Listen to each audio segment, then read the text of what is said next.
everyone. Welcome to today's, our CalNonprofits annual member meeting. We are going to go ahead and get officially started. My name is Karina Paredes-Arzola. I'm the program manager at the California Association of Nonprofits, CalNonprofits for short, as you know. All right, so without further ado, it is my pleasure to introduce our new board chair, Maricela Morales, the executive director of CAUSE, the Central Coast Alliance, and United for a Sustainable Economy.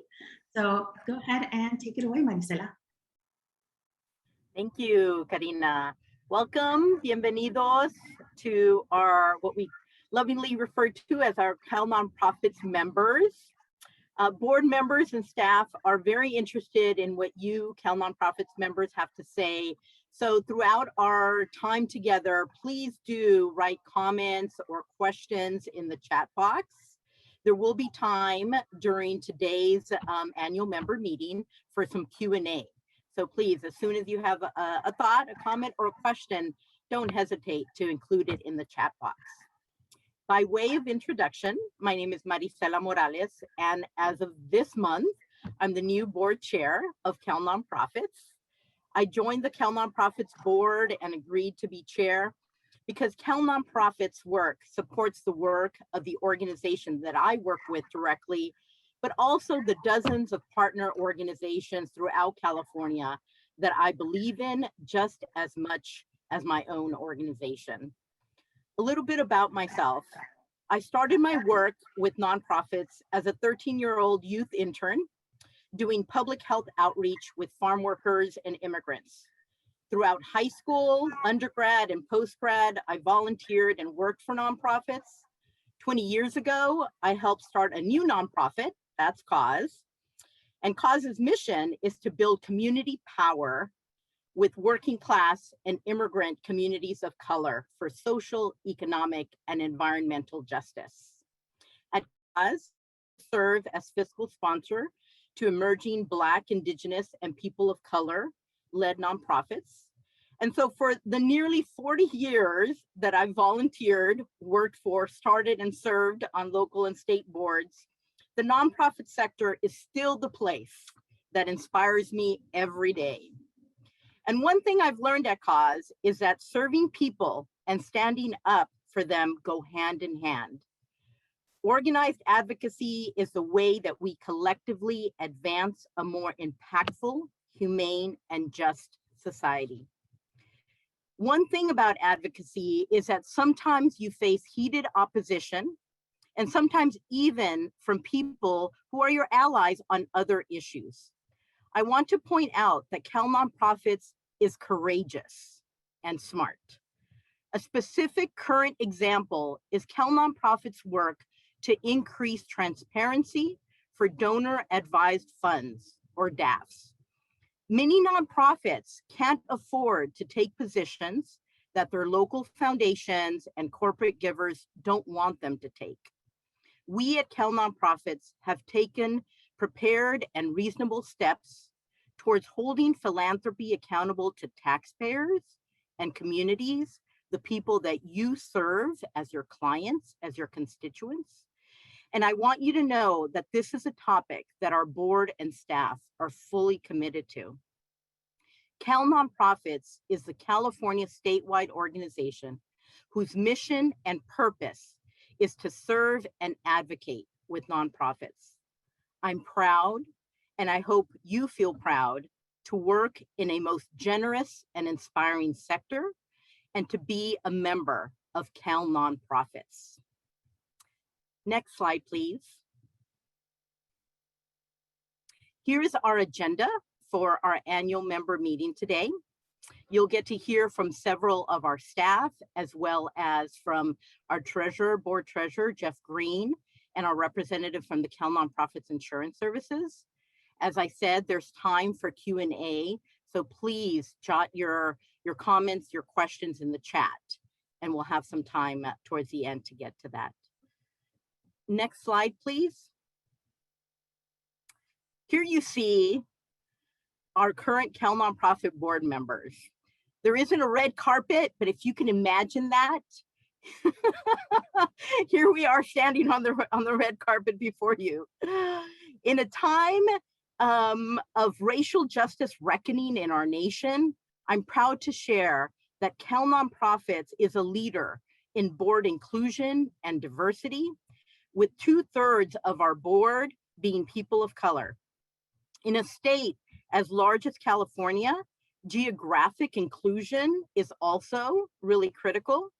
The CalNonprofits board members are from throughout California, with one little exception in terms of the North region at this time.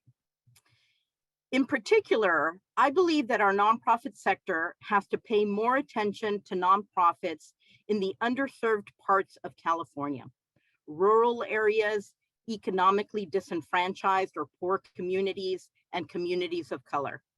A priority for me while I'm on the board is connecting CalNonprofits to organizations that are BIPOC, rooted and led, as in rooted in communities of color, as well as led by people of color from those very same communities. Let me know how to help you connect to our efforts. Next slide. So you saw our beautiful mugshots. Here's a list of our CalNonprofits board members and their affiliations to give you a sense, right, of the type of organization, the locations where we happen to be rooted. In addition, and more importantly, CalNonprofits' very small staff has just grown from 5 to 7. And we on the board are very proud of what CalNonprofits staff has accomplished, and you will get to hear more from them today. Once again, board members and staff are interested in what you, CalNonprofits members, if we could, we would lay out a much larger red carpet for all of you. And so we want to hear from you during this time. Again, do not hesitate to write your comments or your questions in the chat, and we'll have some time at the end to get to them. Next slide. So now I will turn it over to Karina, our program manager, part of our membership team. Thank you, Maricela. So now you got to learn a little bit about the truly amazing CalNonprofits board members. As I mentioned before, I'm the program manager, and I'm usually your first point of contact when you join CalNonprofits or when you have any sort of inquiries. But I really want to highlight our CalNonprofits membership team. We recently had a new member join the team, my colleague Vanessa Cruz. She's our membership support associate. So just know that if you have any inquiries regarding to like renewals, or you can't log into the system, or you can't sign up to any events, know that you will be hearing from her. So, all right, so answering, I think one of the biggest questions about membership in regards to CalNonprofits is, so who are our members, right? And so CalNonprofits are everywhere, and I really do mean that. So as you can see on the map on your screen, we have members in every single region in the state, and we have members in 53 out of the 58 counties. And this is huge when it comes to our advocacy work and having representation all over the state. And just want to highlight that most of our members are concentrated in LA and also in the Bay Area. And members by subsector. So what are, what kinds of organizations have joined CalNonprofits? So just like just a general representation of the nonprofit sector as a whole, the majority of our members are located in human services sector and the education. But we also have a lot of members in health and arts. And I saw that a few of our associate members also registered for today. So a shout out to our associate members who are all listed on our professional directory. So I encourage all of our nonprofit organizations to go check it out. All right, so members by operating budget. So again, as representing the sector as a whole, most of our members are in between that 250 to less than 5 million operating budget range. So it's sort of mid-sized nonprofits.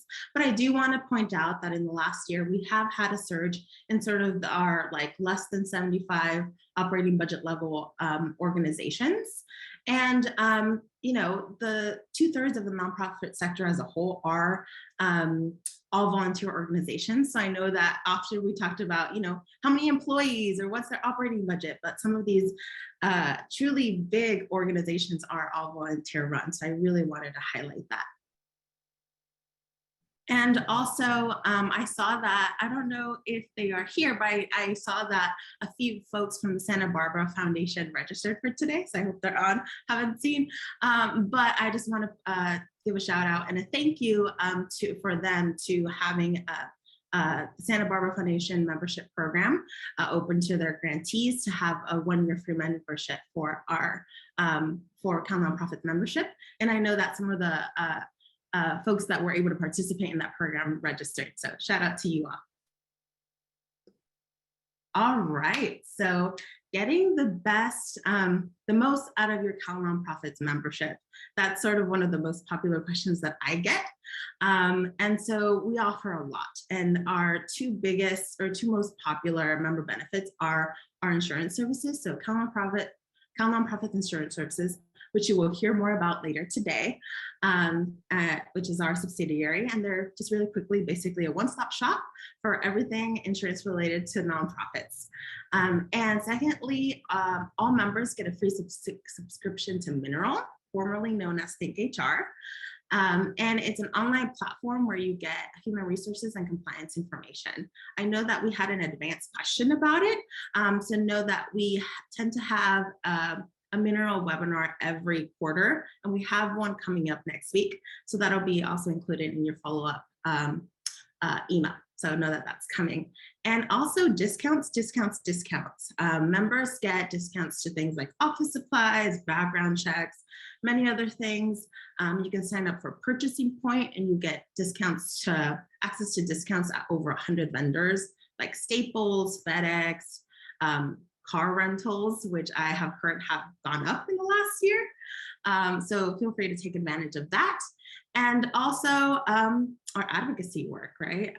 You'll hear more about that later on today, but as a CalNonprofits member, you get up to date on what's going on with our advocacy work and to stay informed. And also all of our members get free access to all of our webinars. And I know that especially in the past year, our members have really taken advantage of that.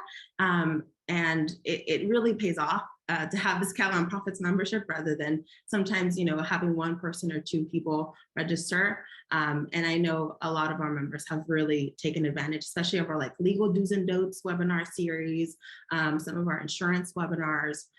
So I encourage you to look at our upcoming calendar of webinars. And that's about it from my end. Just know that Vanessa and I are always here to help you make the best out of your membership, and you can contact us. I'll put the information in the chat box and you'll receive it in a follow-up email. All right, so with that, I want to hand it over to our CEO, Jan Masaoka.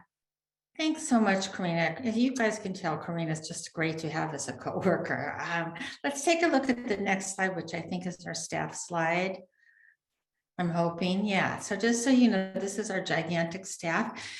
Jennifer Fearing, who you can see is she's our lobbyist in Sacramento. The rest of us are on staff. And you'll be hearing later today from Lucy Salcido Carter, who's our policy director. And you've already heard from Karina, but just to let you know, our other staff, Christina Dragonetti, our outreach and communications director, Christine Metropolis, who kind of does everything person. She doesn't really have a title because she does everything.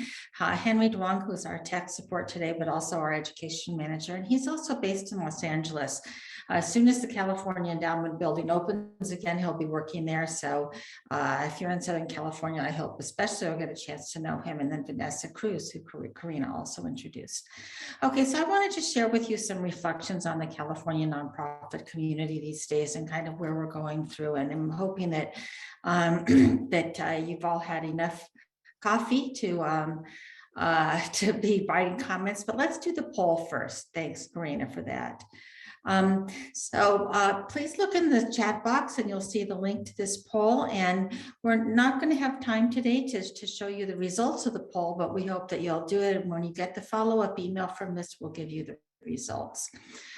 So if you click on that link in the chat box, you'll see the poll. And so let me just tell you what the questions are to make it easy for you. So first one is, help us name our policy convention. It's going to be in November this year. We always have it after an election, so we can have a chance to analyze the election. And so let us know. These are just some of the other names that we're considering. So if you like one or don't like one, let us know what those are. Second one is, we know we send a lot of email. We have very few unsubscribes, which you think is a good indicator that people appreciate the email. All right, so let me just go on and say the last one is, we're working on a new set of education topics, and here are some of the ones we're thinking about in those. And so maybe you can pick the one or two in that series that feels like the ones that you might want the most. And, because we work in the zone where government and nonprofits interact with one another, that's why these things tend to be policy related or regulation related. So go ahead and do those and give you a couple more minutes on doing them. All right, so let me just give some comments on what I think is what we're seeing right now. And I did want to start and talk to members to say, what an honor it is to be the CEO of the California Association of Nonprofits. And I think that's because, California nonprofits need this organization to be great. And so when you need something to be great, you hold it accountable and you hold their feet to the fire. And I think that's what our members do with us. Our lobbyist, Jennifer Fearing, used to be the lobbyist for the Humane Society. And she likes to tell this story that in the 9 years she worked for the Humane Society, she lobbied for dogs and cats and birds and kangaroos and dolphins and mountain lions, but she never actually lobbied for the Humane Society. And she realized coming to work for us that that's what we do, is we lobby and advocate for the organizations on topics such as regulatory matters that may not necessarily be on their front burner because they're too busy lobbying for children and for people with disabilities and for civil rights. And so I think that that's kind of the important niche that we play. And I think all of you have seen what nonprofits have done during the pandemic. I mean, nonprofits have never been more needed, and we've also never been more visible. Nonprofit volunteers and staff during this pandemic has absolutely just moved mountains and moved all of earth and done much better, frankly, financially than anybody, including ourselves, maybe thought we were going to do. And I think there are three important reasons to look at why we've done better than we might have thought. So one is government money. And I think all of us have seen the importance of government money that can really bring in the big dollars that are important, that can really do that kind of work. And it's just one example. One of the things we've been doing is working on the small business grants program, which of course should have been named the Small Business and Nonprofits Grant Program, but it wasn't. But that effort, for example, is one that we were very instrumental in getting nonprofits included into that. So first thing I think is that nonprofit inclusion in government funding. I think a second thing is that foundations, donor advised fund holders and individual donors also really stepped in and made very generous gifts. And, we always see generous gifts from individuals and foundations during disasters. And of course, our fear is that the other thing we tend to see in disasters is we tend to see foundations and individual donors step back.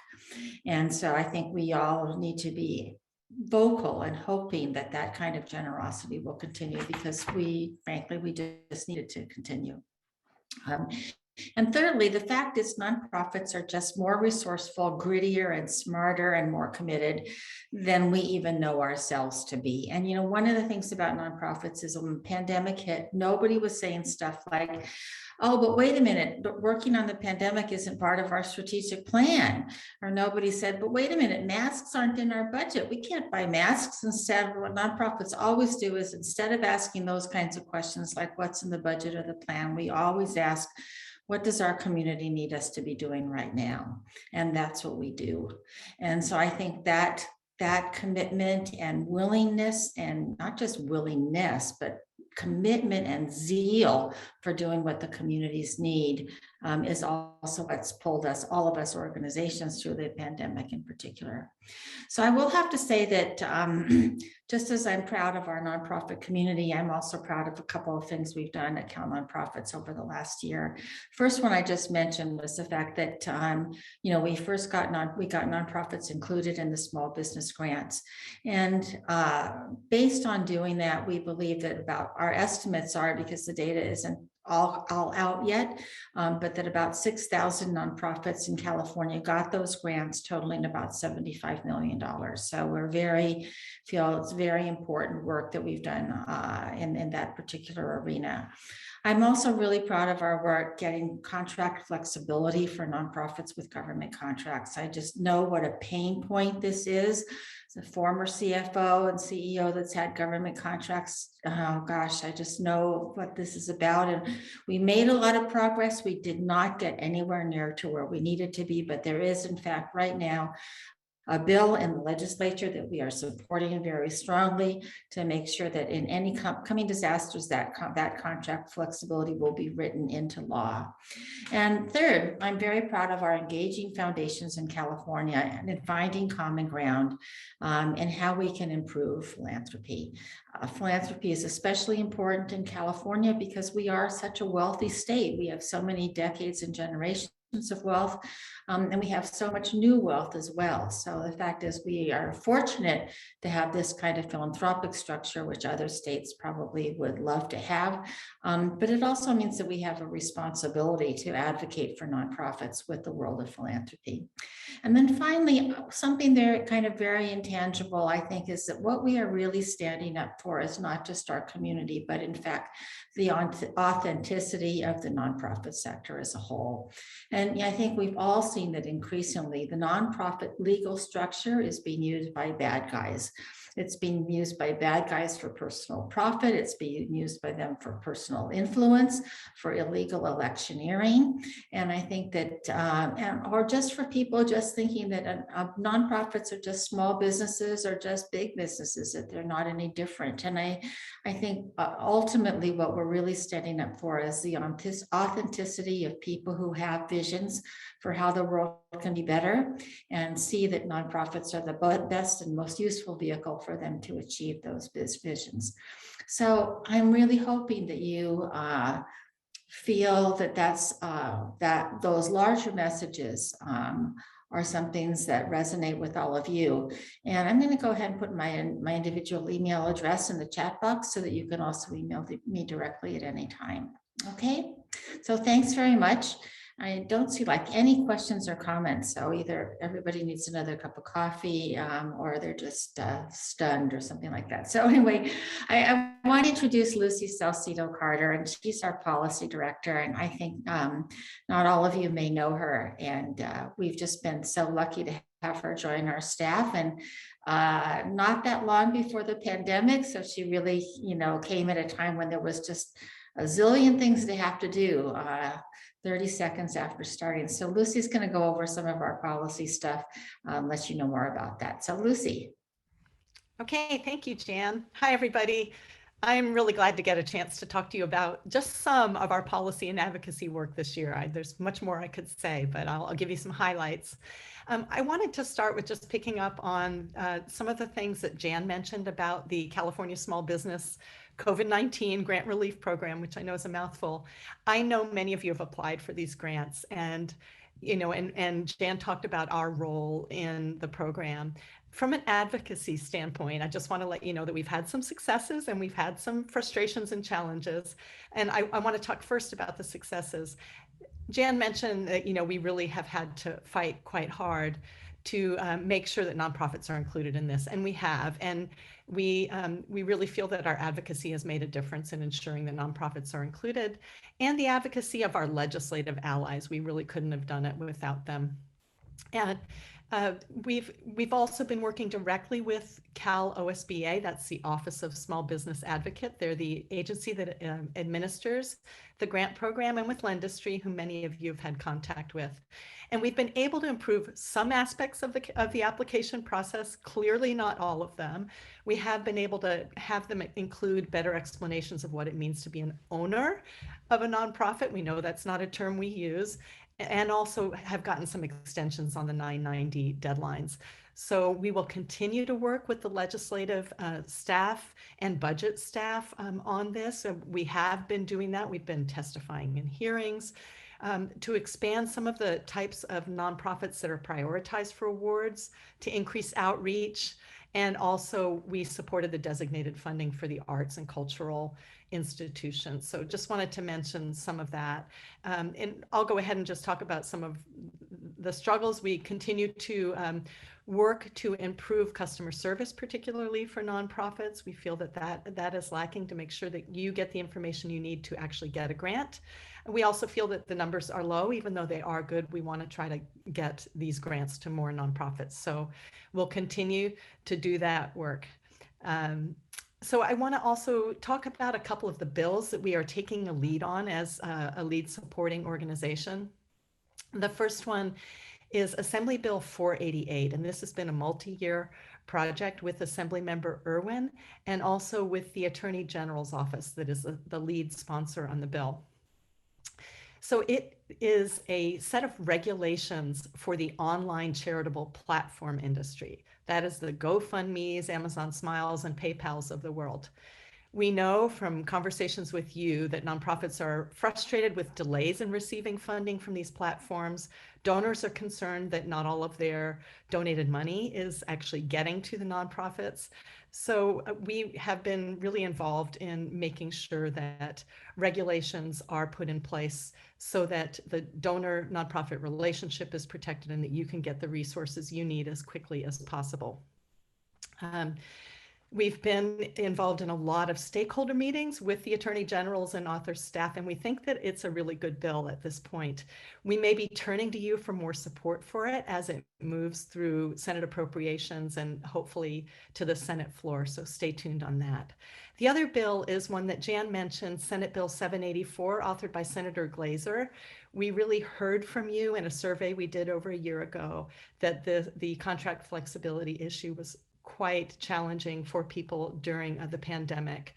This bill will allow nonprofits that have contracts with state agencies to adapt their contracted programs and budgets in line with the purpose of the contract, so you can keep providing services on those contracts during emergencies. There's also a payment policy in the bill for contracts when programs have to suspend their services for a time during emergencies. I want to thank you for supporting the bill. This image on the screen that you see is just some of the logos of the more than 300 nonprofits that supported the bill through our sign-on letter. So again, thank you if you were one of those. The bill has bipartisan support in the legislature. We're in conversation with some of the state agencies about the bill, and then it will go to the Assembly floor to be voted there. So stay tuned on that, but we're really pleased that it has bipartisan support. So I'm just going to mention a couple of other bills really quickly. AB 424 is one that we're supporting. So these are ones that we're supporting, and I'll also put in the chat access to our legislature tracking system that you can just get on our website. It's really easy to take a look, and you can see all the bills we're supporting, ones we're opposing. So AB 424 is going to provide better protections for student loan borrowers that have private loans. AB 37 will bring ongoing vote by mail options to voters, and AB 118 will bring more resources to nonprofits responding to emergencies. So that gives you a picture of some of the other issues we're supporting. I also want to mention that through a lot of our advocacy and the advocacy of many nonprofits, there's quite a bit of one-time funding in the state budget. more than $4 billion. Now, this is one-time funding. There's also ongoing funding for nonprofits. And these are for grants that nonprofits can receive or are eligible for. So they do include the $1.5 billion for the relief grant program. And finally, I just wanted to mention the Federal ACE Act. This bill is a first attempt to better regulate the donor advised funds, or DAFs, nationwide. It represents a growing movement that CalNonprofits is part of. So I wanted to mention it to increase donor advised fund transparency and to help make sure that more funds get to our communities from those donor advised funds. So I'll say a little bit more about our state donor advised funds policy work in a minute. So let's move to some of the slightly more challenging efforts. I've already talked about the challenges around the relief grant program, so I won't say anything more about that for now. There are 2 bills that were introduced this year that have become 2-year bills, and these are bills we are sponsoring. One is Senate Bill 543 with Senator Limon, who is the new chair of our new Senate Select Committee on Nonprofits. So I want to mention that as really a highlight. We now have a select committee on both the Assembly and Senate side. This bill would require state agencies to do business with nonprofits to have a nonprofit liaison. There are liaisons like this for small businesses. The bill has met with some resistance from agencies, so we're working with the bill author to take the time to address some of those agency concerns. We will move forward with the bill next year, so stay tuned. The other one is our donor advised fund bill that was introduced by Assemblymember Wicks. We've been working with Assemblymember Wicks for several years, and we're really grateful for her efforts in this area. It's on hold because we wanted to see how the federal policy reform efforts are taking shape. So again, stay tuned for more information about that one in the fall, actually both of them in the fall and early next year. Just quickly, I wanted to mention there was one budget ask that didn't get funded this year, and that was for a health equity program in California, but it is part of some ongoing funding beginning in 2022 and 2023.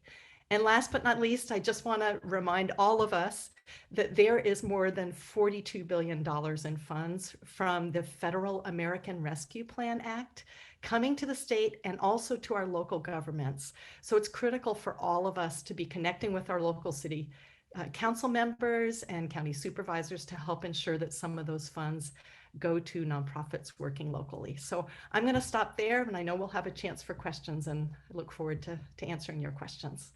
And I think it goes next to Geoff for finance.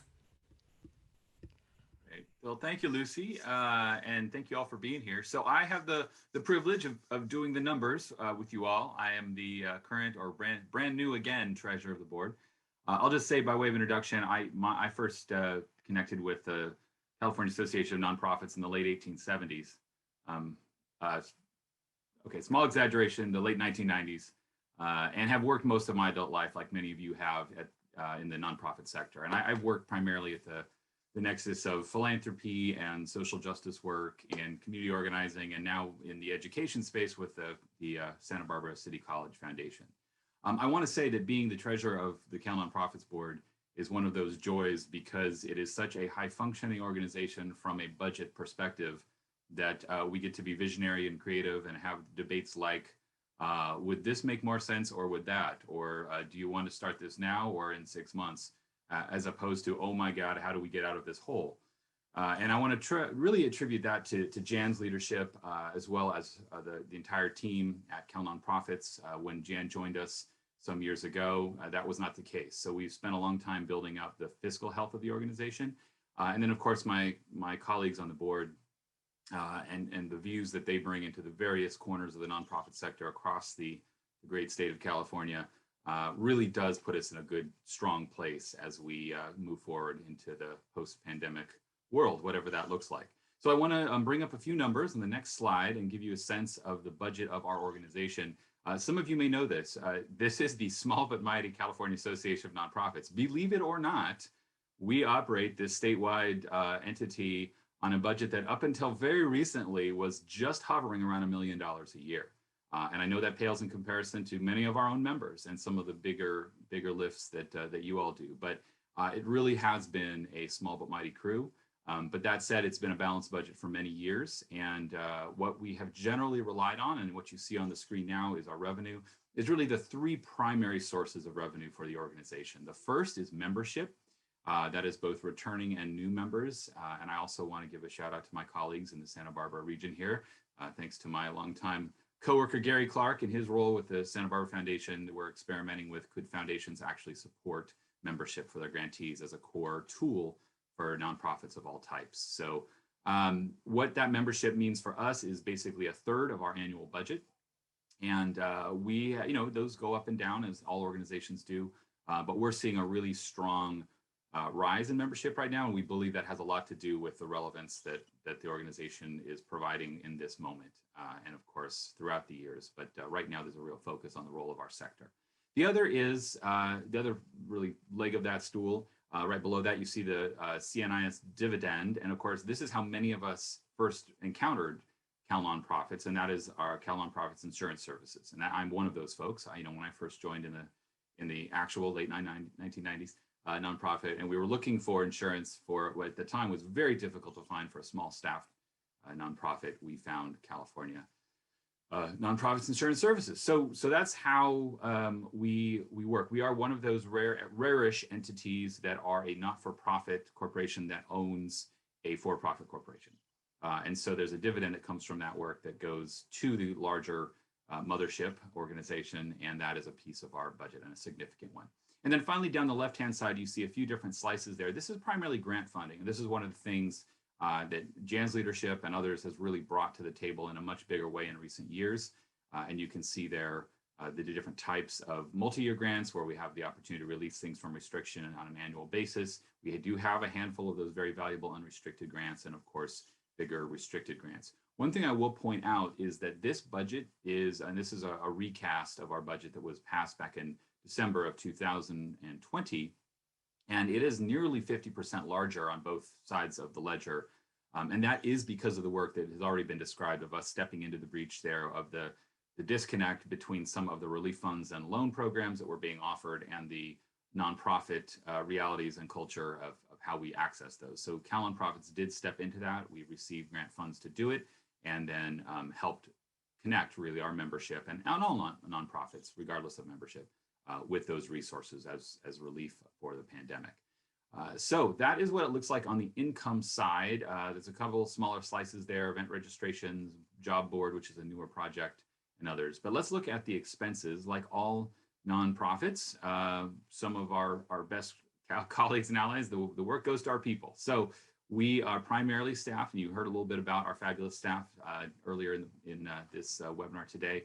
And that is where we spend most of our money, is to keep our small but mighty staff doing their work and growing. And we have some smaller things there in the upper left of your screen. You'll see there that there are some memberships. We are an organization with connections across the state, but of course we are also connected to others that do this work across the nation.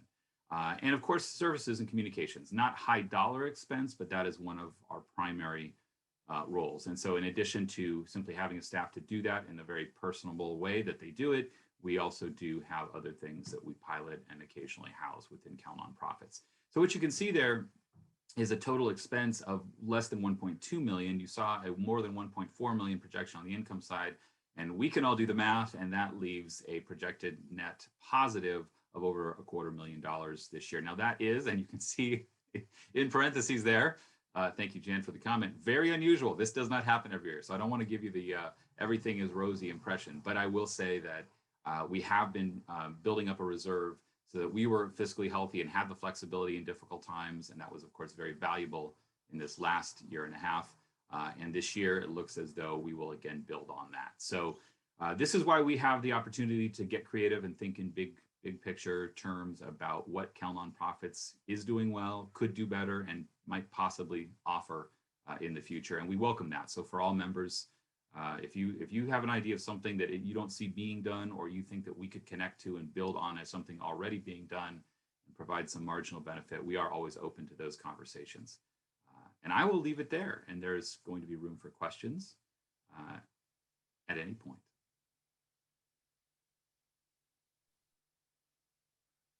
Geoff, Next, we have Cole Kinney, who's Senior Vice President of Development for CalNonprofits Insurance Services. Thank you, everyone. Really happy to be here. I'm up in our San Francisco office here, right next to the State Association.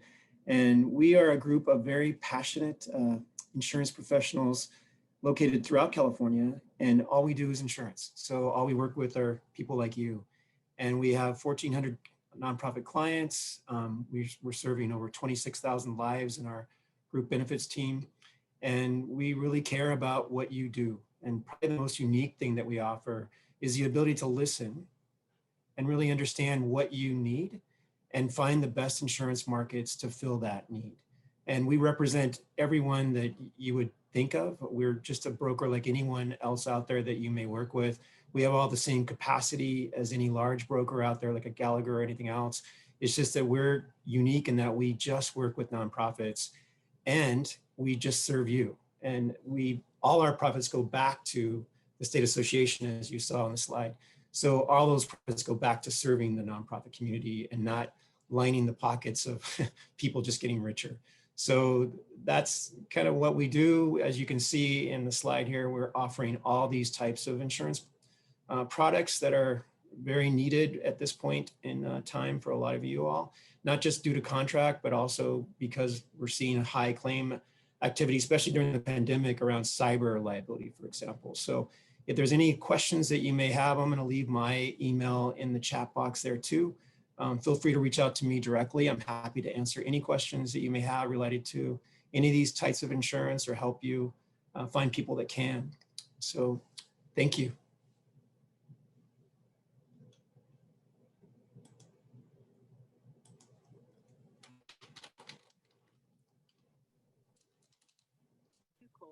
So now is the time for Q&A.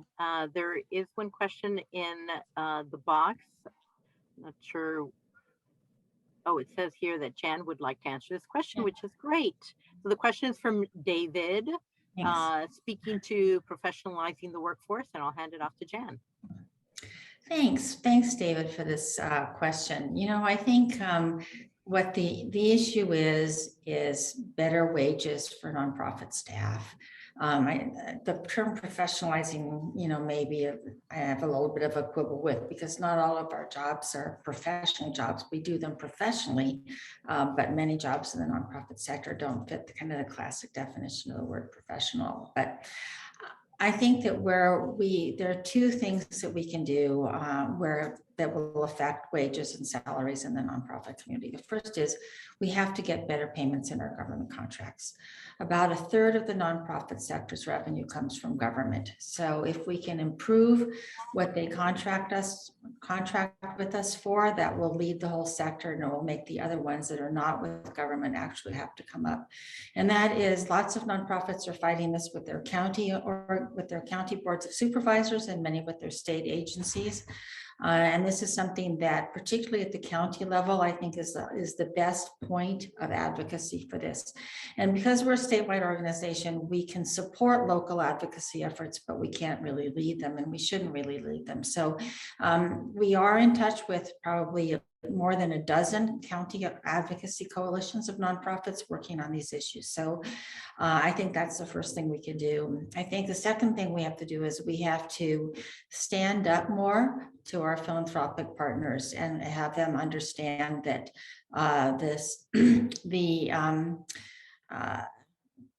that nonprofit people, these are not just hobby jobs, these are career jobs, these are jobs that people are supporting families on.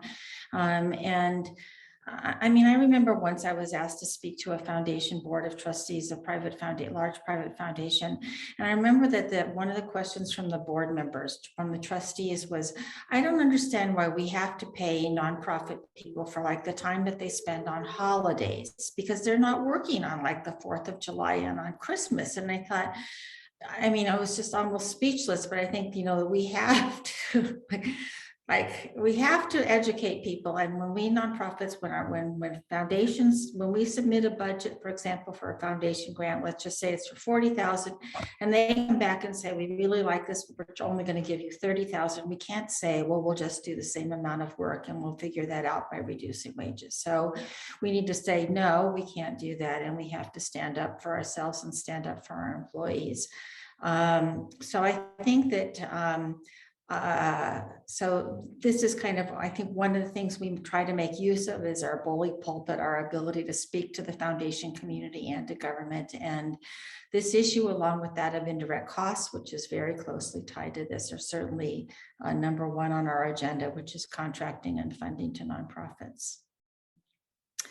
And here's a question about Think HR. This is one of our most popular membership benefits. Karina, maybe you can answer this one. Yeah, of course, like I mentioned, Think HR is one of our, well, now Mineral, formerly known as Think HR, but I know most of our members are still calling it Think HR. But Mineral is one of our more popular member benefits. And I'll put my email in the chat box. There is a short little process that we have to go through to sign you up, but we can get you signed up right away. So,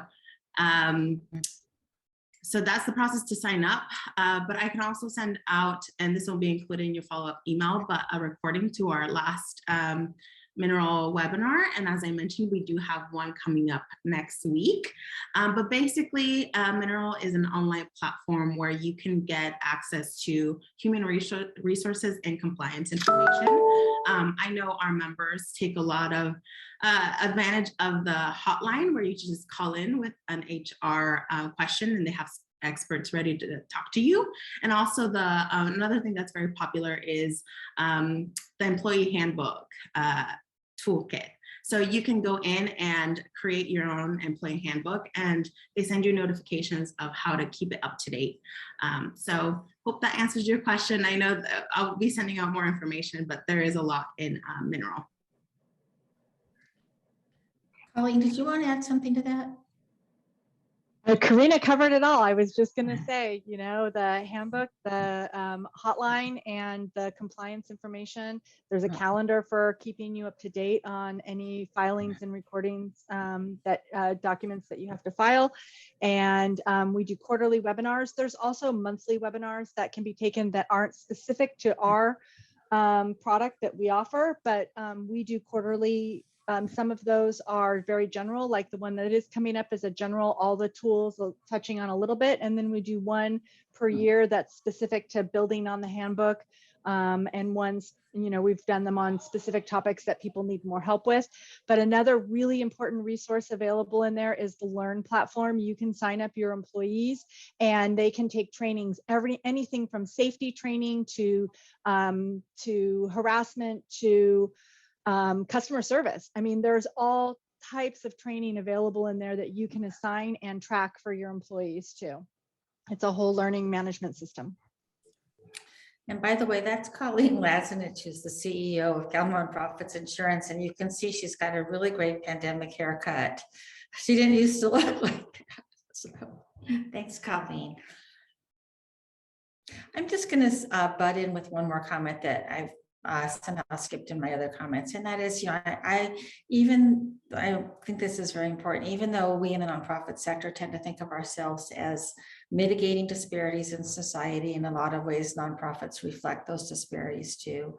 And just in particular, you know, if we look at the disparities between rural and metropolitan nonprofits, you know, for every dollar that metropolitan nonprofits have, rural nonprofits have about 51 cents. Okay, so it's really a big drop. And similarly, nonprofits that are in predominantly white communities compared to those that are in predominantly communities of color, very similar, about half the amount of money. So I think that one of the things is that lifting up the nonprofit community does mean paying particular attention to those particular disparities, those between rural and metro, and those between predominantly white and predominantly people of color. So if you have other suggestions, suggestions for how we can work on those issues, please let Lucy and me know. Well, we're just about out of time. Maricela, it's up to you to, like, what's that called at the end of the? There's one more question, Jan, that has to do with policy. Go ahead. I thought we might want to jump in with and actually, stay off mute, because I think together we can answer this one. We have a question about optimism regarding the need for more transparency for donor advised funds. And I tend to be on the optimistic side, and I am optimistic about this issue. And we are having some different conversations, I think, with funders, including community foundations, about this issue. And then, of course, we've got that ACE Act that I mentioned happening at the federal level. So I see that there's some momentum. I think there's still a lot of education to do on this issue, and still quite a lot of resistance from the philanthropic community, but I think also less resistance than in the past. So I'm really hopeful. Jan, I don't know if you want to add anything. On any given question, like whether it's the weather, Lucy is the optimistic one and I'm the pessimistic one. Look, we're very hopeful. Yay! Go Jan. So the word I was searching for was cleanup hitter. You know how that person, when there's 3 people on base in the last batter comes up. So Maricela is our cleanup hitter, if that's the right word, to close us out today. Thank you.